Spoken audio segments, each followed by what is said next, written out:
Shalom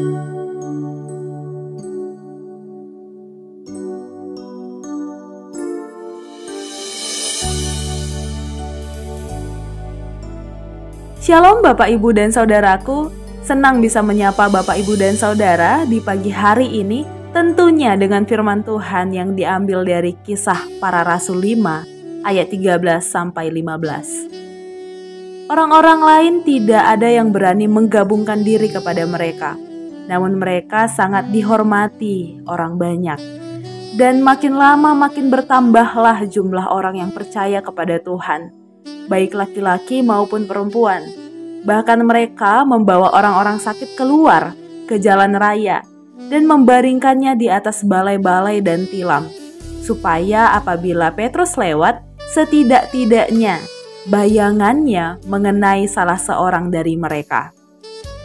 Saudaraku, para rasul semakin semangat melayani dan bersaksi tentang Kristus.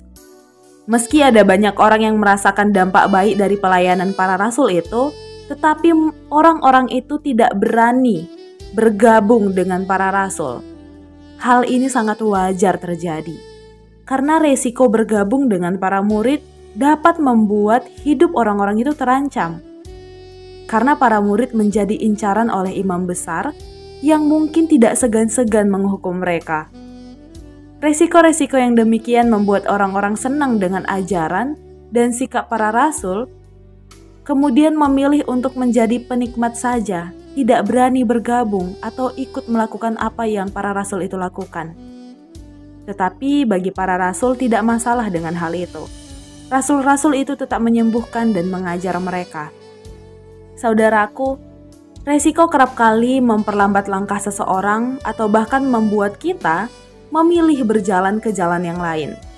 Ke jalan yang mungkin resikonya lebih kecil dibandingkan jalan yang sebelumnya. Ada sebuah teori yang diterapkan dalam dunia bisnis, yaitu high risk, high return, yang artinya keuntungan besar diikuti dengan resiko yang besar pula. Namun kerap kali orang-orang lebih suka dengan keuntungan besarnya saja, sampai-sampai tidak sedikit orang mencari jalan pintas untuk mencapainya. Banyak orang yang lupa akan namanya proses. Proses menjalani setiap suka duka, proses menerima dan menjalani resiko dari pilihan hidupnya. Seorang sahabat pernah berkata kepada saya sebuah kalimat yang membentuk saya menjadi pribadi yang pemberani. Kalimat itu adalah, jika kamu takut akan mimpimu, takut kalau itu tidak akan tergapai, itu berarti mimpi dan impian itu cukup tinggi untuk digapai.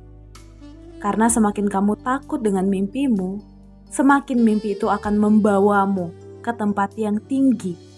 Dan percayalah, kamu akan melihat pemandangan yang indah dari semua proses perjalananmu. Kalimat ini membuat saya semakin mengerti bahwa misi Yesus kepada para rasul adalah misi yang sangat luar biasa indahnya. Karena misi itu membuat banyak orang resah dan takut. Inilah salah satu kelebihan yang dimiliki oleh para rasul dan tidak dimiliki oleh orang-orang yang ada di sekitarnya. Para rasul bukan hanya mau menerima resiko, mengikuti Yesus, tetapi mereka menghidupi resiko itu. Mereka dengan lapang dada menjalani suka dan duka, senang dan derita, kebebasan dan penjara. Mereka menjalani semua itu ketika memberitakan Injil ke seluruh dunia.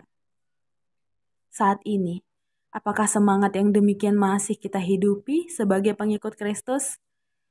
Ketika visi misi GKI Ngupasan diluncurkan, saya yakin ada banyak respon yang muncul dari antara kita.